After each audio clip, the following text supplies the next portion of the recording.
Good afternoon, everybody. We're going to start this off by addressing the communication error that occurred during this incident.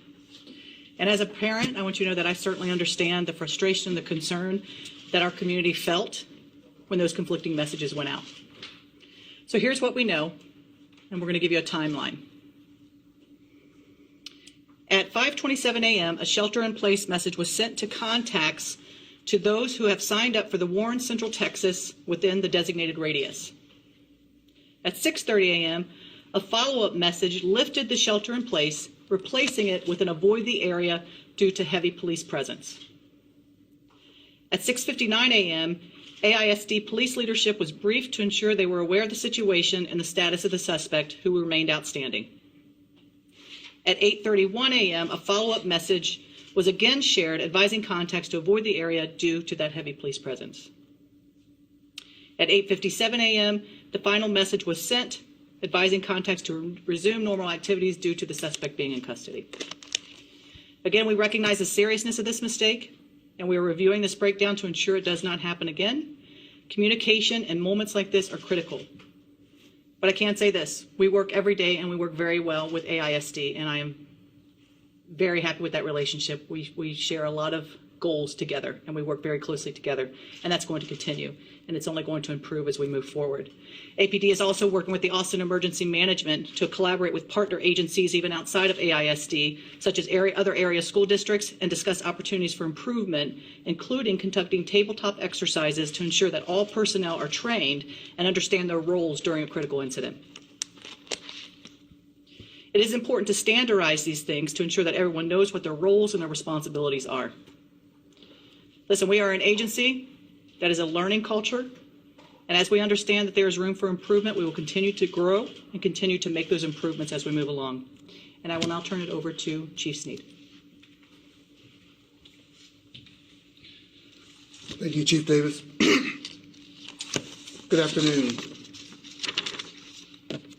We agree that things could have been done differently. We're committed to tightening up our protocols and enforcing our systems to make sure that this does not happen again. We're incredibly proud of our campus principals, their staff, and our on-the-ground AISD police officers who work to keep these students safe during the absence of clear direction.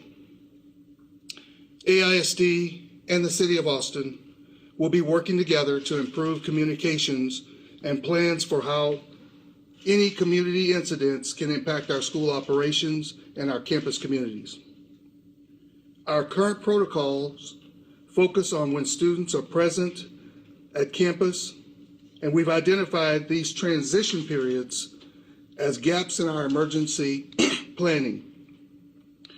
We'll now plan for various types of incidents to occur during the day, such as early morning arrivals, afternoon dismissals, and lunch time for students, especially high school. We will introduce modified protocols to secure students at the campus and to tell our families to stay home if they haven't already left. During the incident, we did have an increased presence at the campus to support our families during arrival. Prior to this incident, on September 4th, I had sent out an email to all of our local, state, and federal first responders requesting that we meet on October 20th to discuss incidents like this and what kind of resources and how we can coordinate those resources amongst us. That included a communication piece. This was all part of House Bill 33, which is the Uvalde Strong bill. So we will continue, that's already in the plannings. It just stepped up our timeline with this incident. So I'll turn this back over to Chief Davis. Thank you. Oh, you're fine. Okay, now we're going to walk through the events that led to this officer-involved shooting. On Wednesday, September 10th at 3:30 a.m., APD officers were conducting a curfew check in Zilker Park. Officers located a stolen vehicle in the 700 block of Azie Morton Road, which is inside Zilker Park. While the vehicle was being prepared for a tow, two suspects approached from the wood line, claiming the vehicle belonged to them. At 4:10 a.m., Officer Adam Reinhardt, a 6-year veteran with our department, made contact with these individuals as they moved toward him from that wooded area. Officer Reinhardt identified himself and gave multiple commands and advised the subjects they were detained and not free to go. The male subject, later identified as Brandon Thompson, 30 years old, ignored those commands. Thompson fired his weapon, striking the female subject in the back of the head and Officer Reinhardt in the abdomen. Officer Reinhardt returned fire, not striking Mr. Thompson, who then fled through the wooded area. Backup officers arrived minutes later and transported Officer Reinhardt to a local hospital and initiated a large-scale search for the suspect. The female victim, Kay Smith, was just 30 years old. She was transported to the hospital and later pronounced brain dead. A multi-agency response, including SWAT, K-9, Air 1, and AISD police, assisted in the search. Thompson was later located after breaking into a home on Homedale Drive, where the homeowner fired on him, striking him in the arm and the leg. He was transported to the hospital and remains in stable condition. At this point, his charges include attempted capital murder on a police officer, burglary of a residence, and additional charges are pending. No other individuals, including the tow truck driver and the residents of the home, were injured. The handgun used by Thompson has been recovered. I'm now going to show you the police radio traffic and the body-worn camera of Officer Reinhardt.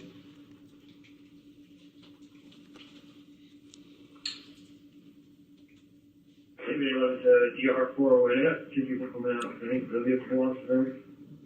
We're patching up. Maybe 11 GPs Yeah, Sam, you can read it over there. Yeah, shot fire. I have 2 down. I'm hit. I'm be out there for you. All units, start maybe 11. I'm believing. Still going to be hit in the side. Clear. Supervisor clear. We got 1 innocent victim down.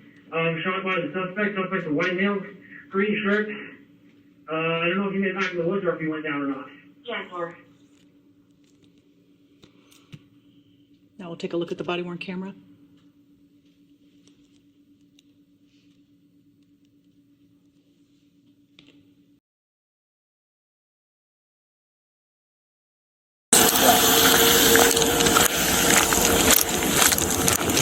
Hey, it's the police! Stop! Come here. You guys said this is your vehicle? Yeah. What's going on? Come here. Come out of the woods. I need to go get my other shoes on. No, you guys can come out of the woods real quick. Come over here. You're detained. You're not free to go. I can't fucking see anything. I know. That's why I got my flashlight. Get your hand out of your pocket, man. What? Get your hand out of your pocket.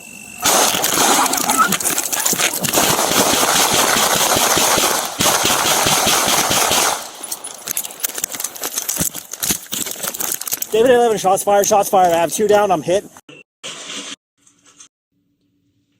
was incredibly hard to watch.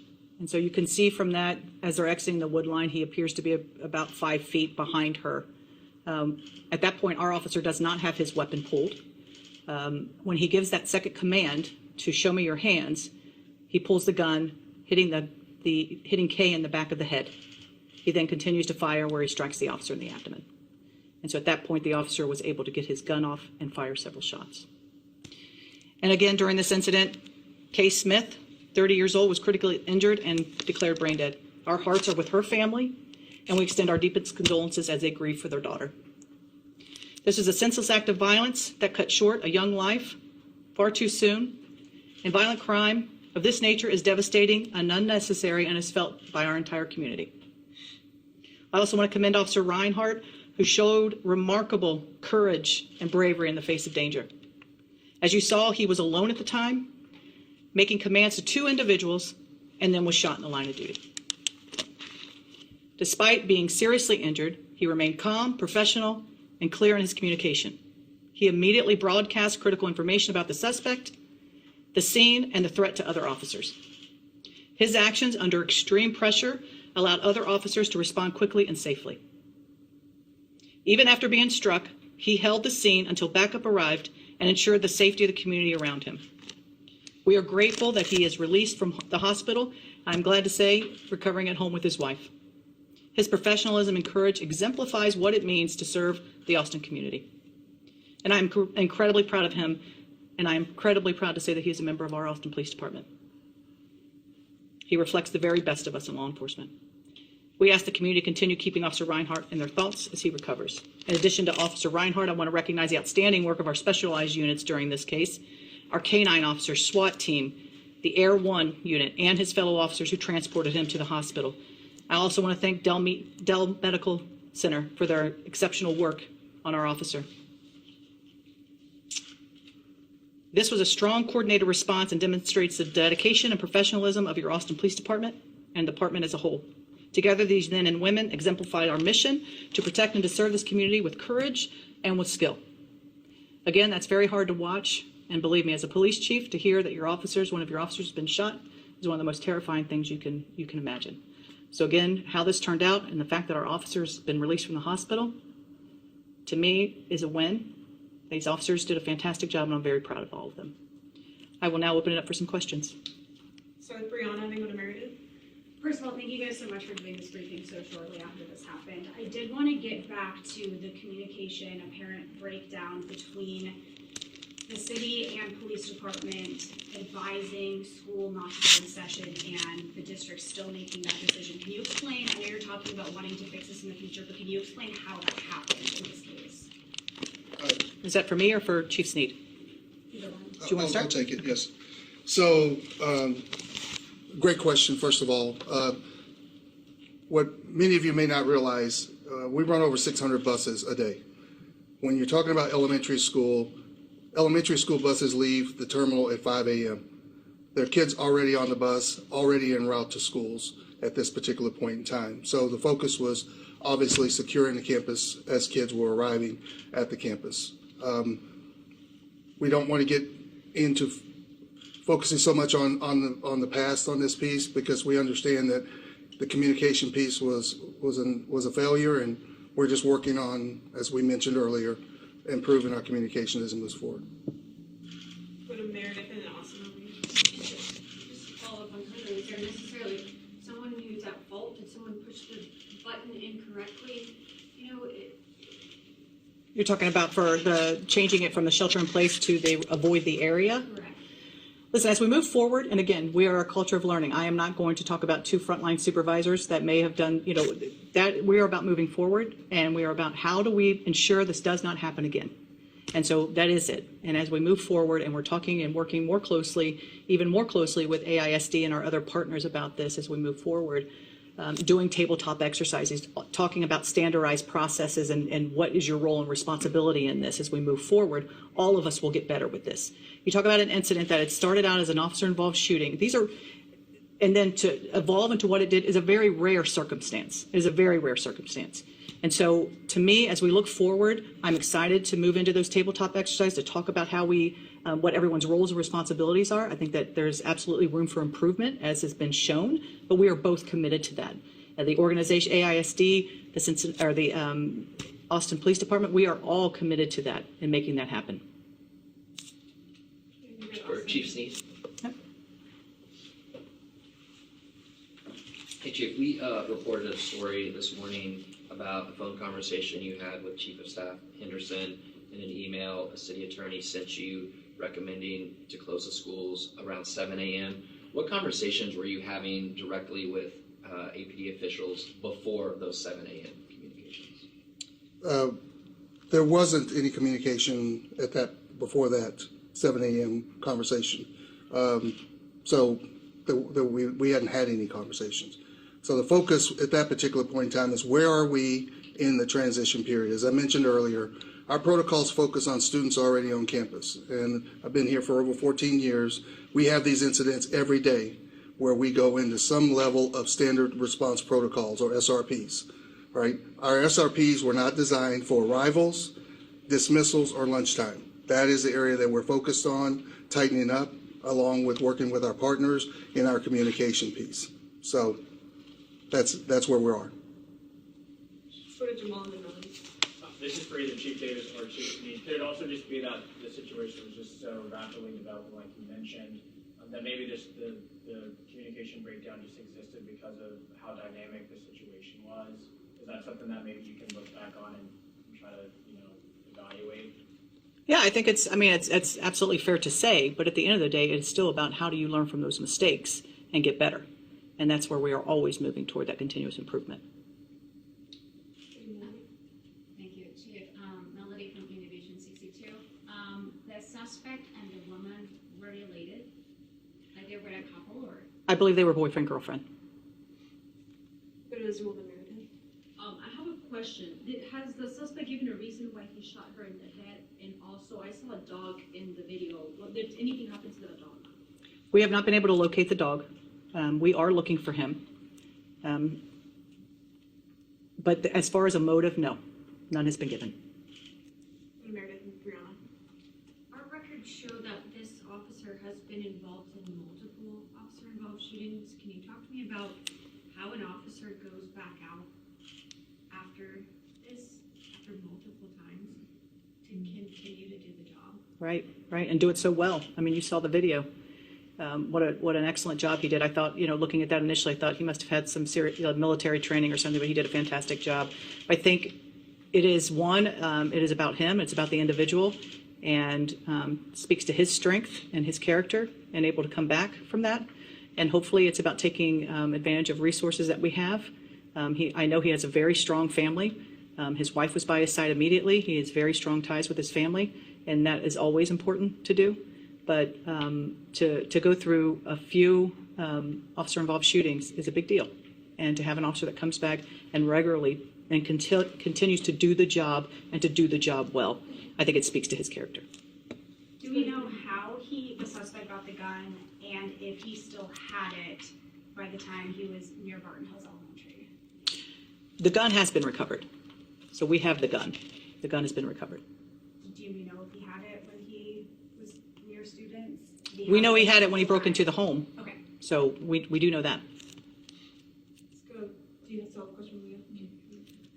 Was both the officer and the woman transferred to the hospital at the same time, or was the woman transported later? The Kay was struck in the back of the head. The officers arrived. The officer was conscious. They drove him to the hospital immediately, while 2 other officers stayed with Kay. And then EMS arrived and transported her to Delsey. You mentioned other charges are pending. Does that include a charge with shooting and killing Kay? That's correct. Let's go to Jamal. Chief, I believe this is the 5th officer-involved shooting this year, at least involving an EP officer here in Austin. I guess not the oftenest, but that seems like a lot, just to put it bluntly. Could you, is that something that you're familiar I can tell you as a police chief, yes, it is a lot. But it's also that every single one of those cases, someone brought a gun and they pointed a gun at an officer or they threatened an officer with a gun. And you are not going to come to a point or an interaction with a police officer and point a gun. And it is unfortunate. And certainly as we teach de-escalation and we teach different tactics for that, for an officer to defend themselves, to defend the life of others, that's what their role is. And so when I'm looking at these shootings, every one of them has been with a case where a gun has been involved with the suspect. Over here back to Austin. So I guess going forward, if there's an incident that might involve both departments, something going on near a school where you're both involved, ideally what would the communication and the processing of the alert system look like? Is it pressing a button or making immediate phone calls? What's that process? Well, I think it's quite clear that the current process did not work, that there was a breakdown there.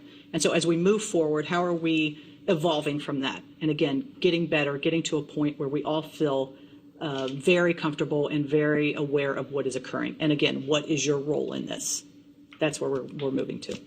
Go to Austin and wrap it with Meredith. At this point, do investigators think Thompson intended to shoot Smith? Was it accidental? He was firing at officers? I don't know that they're comfortable saying that yet. So let's just, at this point, we're going to let that investigation play out.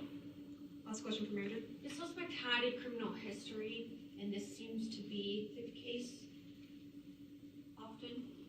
Talk to me about what may seem to be like a revolving door with the justice system here in Austin and what needs to change. Yeah, I can tell you, it is quite frustrating, certainly from our officers' perspective, when, you've heard this tale of justice fatigue, right? There's this justice fatigue where officers are continually making arrests of subjects, whether it's for criminal trespass, whether it's for the more serious things. and then them getting released, and then we're rearresting, and we're getting calls again. And so certainly recognize that small businesses and the businesses are concerned, and they're frustrated as well. So there has to be something. So where do we take someone for that? And so I know these conversations are happening now, but believe me, the officers, again, they're feeling very frustrated, but they continue the work. And so when officers get frustrated, we are not going to allow violations to go unaddressed.